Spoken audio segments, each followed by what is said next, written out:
What's good, YouTube? Easy now 1337, aka Snow, here today to talk about the virtual lobbies and the virtual firing range, which we have seen in trailers for Advanced Warfare and the multiplayer reveal, obviously.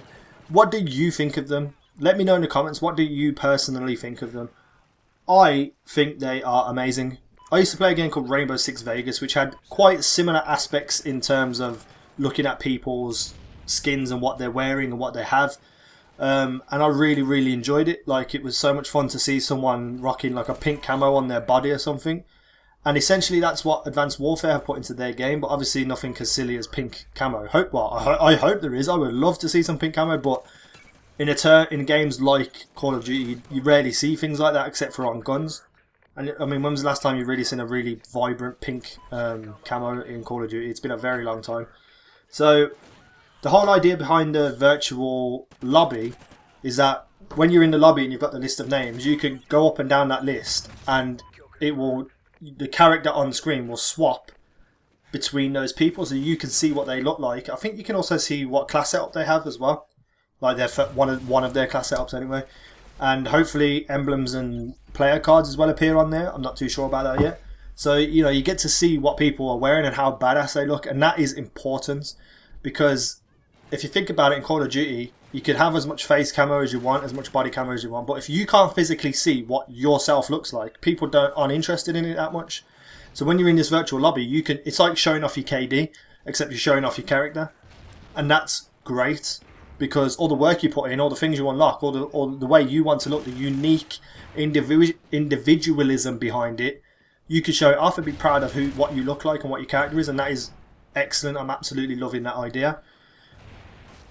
And then you get something like the virtual firing range. Now, if you don't know what the virtual firing range is, in that lobby as well, you can press one button and you will be in like a futuristic Metal Gear Solid style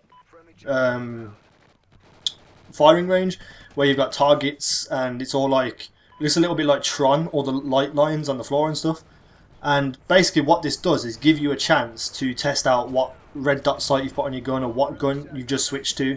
You could try it in the virtual lobby before you go into a game, and that is excellent. I love that idea. I think it's perfect, and it's just something that CODs always need, but it's a little subtle difference that people don't realise they need until it's there. And it's very important to test your guns before you use them. I myself used to go into an AI bot lobby and just shoot it around a couple of times, hit some bots and see what the gun was like. But this gives you a chance to not have to waste time in that. In your lobby, you just literally hit one button and you are in the virtual firing range. There's no loading time whatsoever.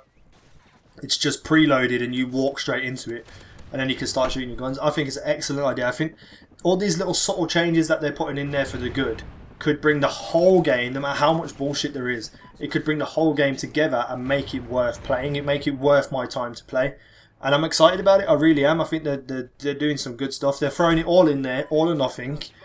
Are we going to succeed this year? Sledgehammer their first game. They're trying to put everything in they can, listening to fans, and that's great. That's a good job. I hope it works out for them, because they deserve it for making radical changes.